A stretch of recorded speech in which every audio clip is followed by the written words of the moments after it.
तो 26 जो जनवरी 1930 की हमारा दिन था, उस दिन को चिरस्थायी बनाए रखने के लिए भारत का संविधान 26 जनवरी 1950 के दिन लागू किया गया। और इस संविधान के लागू होते ही भारत के जो समस्त नागरिक हैं उन सभी को समानता का अधिकार मिला,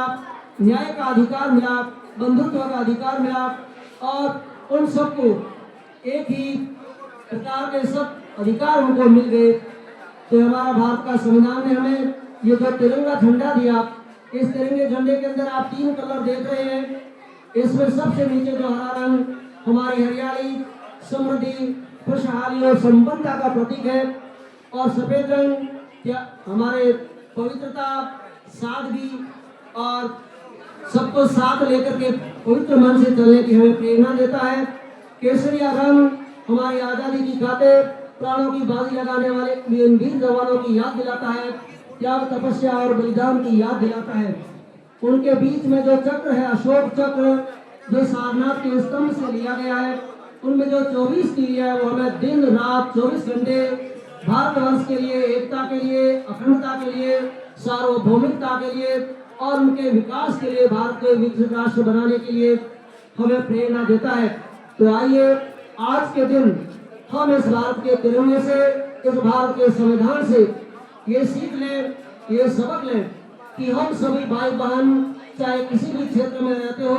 किसी भी जगह रहते हो, लिंग, भाषा, धर्म से ऊपर उठ करके भारत को एक विकसित राष्ट्र बनाना है और इस विकसित राष्ट्र में अपना अपना अमूल्य योगदान देना है। आइए भारत के संविधान ने जो हमें अधिकार दिए हैं वो हमें समय समय पर मिलते रहे हैं और उनका भी हमें सजग होकर फायदा उठाना चाहिए, लेकिन हमारे कर्तव्य भी हैं। देखिए प्यारे विद्यार्थियों, आपका कर्तव्य है अच्छी शिक्षा हासिल करना, अच्छे संस्कार युक्त अपने चरित्र का निर्माण करना, पढ़ लिख करके एक अच्छा इंसान बनना और पढ़ लिख करके अच्छा इंसान बन करके भारत के एक सुयोग्य नागरिक बनता। साथ ही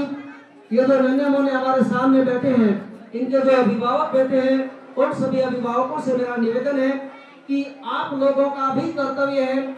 कि पहला कर्तव्य आपका ये है कि नन्हे मुन्ने बच्चों को अच्छी शिक्षा दिलाएं। अच्छी शिक्षा दिलाने के लिए आप लोग दिन और रात इन बच्चों के लिए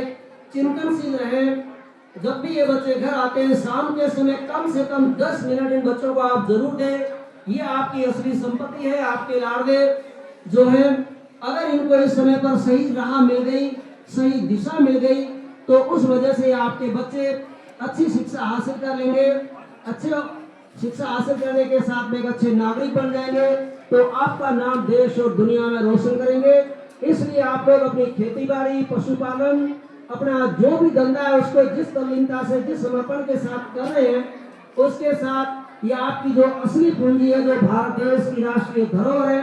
जो ये नन्हे मुन्ने बच्चे हैं, इन बच्चों के लिए आप अपना समय जरूर निकालें। इनके साथ बैठ करके आपने जो भी विषम परिस्थितियां देखी है, कष्ट झेले हैं, या आप जिस प्रकार से अपना धंधा करते हैं, अपनी बातों को इन बच्चों के साथ में जरूर बांटें। इन बच्चों को अच्छे संस्कार जरूर दें और ये बच्चे जब पढ़ लिख करके अच्छे बन जाएंगे तो आपका जो कमाया हुआ धन है वो स्वतः ही बहुत सबल रहेगा। अगर आपके बच्चे ये कामयाब नहीं हो पाए तो आपको बाद में पछतावा होगा। इसलिए आइए आज के दिन हम संकल्प लें, विशेषकर जो मेरे दाएं और माताएं बहनें बैठी हैं,